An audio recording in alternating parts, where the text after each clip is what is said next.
Coming up on this episode of the Curt podcast, I give my thoughts on the overreactions from Saturday afternoon's blowout loss to the Jaguars.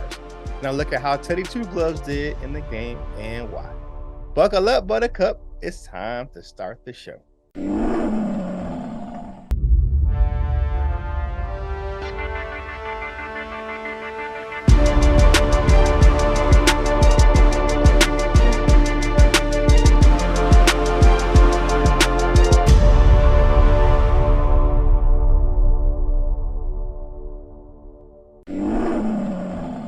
What up, dude? And welcome to the Curt podcast, your trusted source for Detroit Lions news and rumors. I'm your host, Curt Steele. If you're new to the channel, thanks for stopping by. And if you haven't done so already, please subscribe to the channel, like the video, and share it with fellow Lions fans just like yourself. Follow me on your favorite social media platforms and visit curtsteele.com. Today is Monday, August 21st, 2023. And shout out to my family over at Lions Nation Unite. Now, since we last talked, the Lions have made a few personnel moves. The Lions waived injured wide receiver Denzel Mims on Friday and signed Jason Moore, another receiver. The team made similar moves yesterday. Running back and everyone's favorite, Mohamed Ibrahim, was waived with an injury designation. Now, Detroit signed safety Scott Nelson to fill that roster spot. Nelson played his college ball at Wisconsin. He's a Detroit native and a big hitter. Now, Savion Smith and Iffy were injured in the game on Saturday, and the Lions needed some depth at the safety position for the rest of the preseason. So that's why they brought in Mr. Nelson to the roster. So welcome to the D, Mr. Nelson, or welcome back home to the D.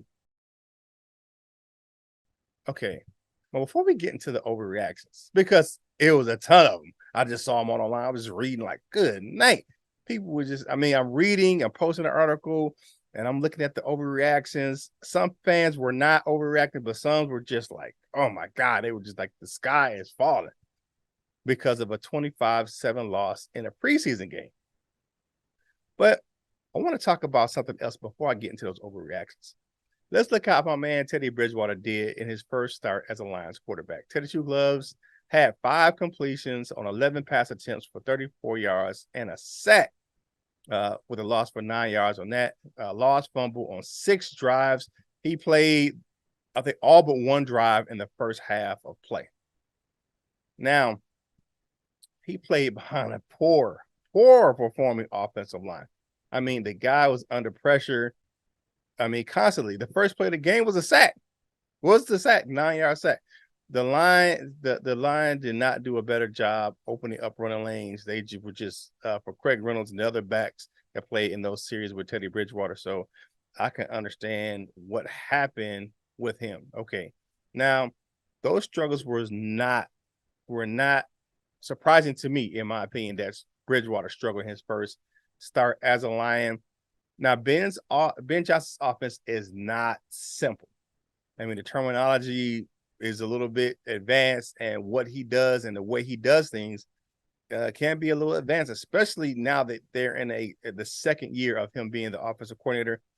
Things are kind of ticked up, and last year was the base of it. They got it probably halfway through the season, and then now it's a full-blown offense where Ben Johnson can be creative, and it's not an easy offense to learn. But once you get it, you got it. On one drive, now, Bridgewater did have the Lions close to the red zone. They were moving the ball. And then, I don't know who was by, but former Lion Ledbetter, I forget the first name, Ledbetter, on a draw play, it was a miscommunication up front because dude was in the backfield. And when Teddy Bridgewater went to hand the ball off to Craig Reynolds on a draw play, it was just a fumble. The defender, I believe it was Ledbetter, caused that fumble with that exchange, man, and they returned the ball well down into the Lions side of the field, close to the red zone for them. Now, I will say this, Bridgewater, he did show some rust from inactivity, man. He missed some free throws, some short intermediate. One in particular that I remember was he just threw the ball behind Brock Wright, and it would have been a first down if he would have put the ball on target. Another one was on the boundary to Chase Coda was just a tad bit outside. Now, to Bridgewater's credit for that pass, Coda could have got his other foot down. He probably still in that college mindset where you one foot is good, but NFL you got to get two. So, but Bridgewater, okay, the guy's been in town for a whole week or a little over a week by the time he played his first season, preseason action with the Lions, and it's just going to be tough sledding. I mean, I don't know what people thought that he was going to come up and light it out, especially playing like with mostly second and third string guys, especially the offensive line. Ugh. We'll get into that in a minute with the overreactions, but I give Teddy Bridgewater a pass on this one, man, just because of the fact that just with the groups he was playing with, you know, guys that are down the roster trying to make the team, and it was just going to be tough sledding in his first go, especially being new to the team and new to the offense. Now, remember, if Teddy Bridgewater comes in for Goff, he will be playing with the starters and not the backup, and he will have a better time and pass protection. He will have a much better run game. Bridgewater will be fine. He's got to spend some more time in Ben Johnson's system to learn it. So it's not a big deal. You know what I'm saying? So everybody calm down about Bridgewater in his first game. Okay, like the video, subscribe to the channel, and drop me a comment.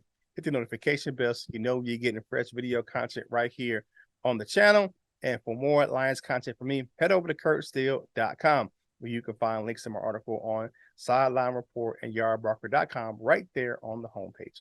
Please follow me on your favorite social media platforms, you know, Twitter or X, Facebook, Instagram. All the links can be found on the homepage as well as a link to my YouTube channel. And you can get yourself some Curt Steele gear. Now I'm wearing that great boss up, ball out shirt today. You can head over to curtsteele.com and get the link. Get yourself some Curt Steele gear from the Lions Nation Unite shop right there on the homepage of curtsteele.com. Now let's get to the overreactions. I mean, it was a ton of them. The first thing I heard was, man, our O-line depth is terrible. Okay, calm down. First of all, most teams are dealing with the same issue when it comes to depth on the offensive line. You're not going to have a whole unit come in to replace the starters. It's going to be guys that are not starters for a reason. But you have to remember, like, this was a whole unit, second and third units, fourth units that were playing together, and they won't be doing that in the regular season, right? You're not going to see a whole new offensive line, right? The Lions have one of the best starting offensive lines in the league, and offensive line coach Hank Fraley does a good job getting reserves ready to fill in if needed. So the offensive line depth, you know, please calm down. Please calm down about the O-line depth. Those guys are playing as a unit, second, third, fourth guys, fourth string guys. They won't be doing that during the season. The Lions got one of the top lines in the league, and they showed last year, man. Didn't give up a lot of sacks. We didn't turn the ball over. Had a good running game. One of the top 5 offenses in the league. Please calm down about the O-line depth. All right, so the same thing was the secondary. Oh, my God. We just got torched, blah, blah, yada, yada. Woo, woo. Okay, here you go. Like the offensive line, the secondary. The starters didn't play a snap in preseason, right? So the young guys that were getting torched would not be on the field at the same time. So I'm like, hell, these backups, most of these guys won't even make the active roster. So people, please calm down. Most of these guys are going to be on the practice squad or not even in Detroit for this 2023 season. The guys that we have that play well in the secondary, like Cam Sutton, Garner Johnson, Brian Branch, Kirby Joseph, and Jerry Jacobs, and all those guys, they did not even play in the preseason. They ain't play a snap yet in the preseason. So please calm down. Now, you had a couple guys that made some splash plays, and they got a chance to make the roster. Two guys to note. Starling Thomas V, and Stephen Gilmore, Stephon's little brother. He had his first pick this week playing in the secondary with Tracy Walker. And that was Tracy Walker's first snaps of the preseason. I think he just needed to get some rust off as he's still working back from the Achilles injury. But please calm down especially about those two units, about the secondary and about the offensive line. We revamped the offensive unit, that secondary this offseason, and it's not going to be a problem. Not going to be a problem. So please calm down. Okay, and the last thing I want to talk about with overreaction was many fans were upset about the Denzel Mims situation, right? Oh, we traded for this guy. Look here. The guy was a long shot to make the roster in the first damn place, right? And the reason being is the way that they worded the trade. He was so much of a long shot that he didn't make the roster. The trade was voided. The rest of it was voided. So the Lions keep their picks. The Jets keep their picks. And yeah, go on about your business, bro. Okay, wide receiver depth, I don't think it's an issue. People keep talking about, oh, we got a couple guys. Well, the guys that are projected to be the starting guys and really the backup guys are already on the roster, and they're pretty much healthy. I mean, for the most part, you got St. Brown out with that ankle injury, but he'll be back by the regular season. There's no ifs, no ands, or buts about that. And the only guy, the other guy that's injured right now is Jameson Williams, who will be out until week 7 because of the suspension. So, excuse me, because of the suspension. So I don't get it. Please, you're just overreacting, man. I just think that people are just like, if you look, especially wide receiver, right? You got Reynolds, right? You got Raymond, St. Brown, you got Marv, and you got those couple of guys that are making some waves that probably be down around the roster a little bit with a Chase Cota and Antoine Green and maybe Dylan Drummond, that he may make it. Some of those guys will be on the roster for their special teams play. So please, man, I mean, the overreactions from a 25-7 loss where we played the majority of the game, 99.5% of the game was played by backup players. I don't know. I don't get it. All right. So you got a ton of guys that played on Saturday and are going to be playing on this Friday that are just clawing to make the roster, and they need this time in preseason. The Lions aren't playing their starters this preseason, and I'll be surprised if we saw any starters on Friday night's game versus the Carolina Panthers. But overreactions, wait till we to the regular season. Then you can talk to me about what's going on with the depth chart, with the offensive line, if something happens, or the secondary, how bad they're playing. But if you're not seeing the starters on the field right now, please calm yourself down. It's time for Dessert with Curt. We get some news and notes about our favorite team, the Detroit Lions. One prize showed up on Ford Field loud and proud for both home preseason games this year. Against the Giants, 48,000 fans showed up. And against the Jaguars, 45,000 fans showed up to Ford Field to support the Honolulu Blue and Silver. I'm loving the support that the fan base is showing the team.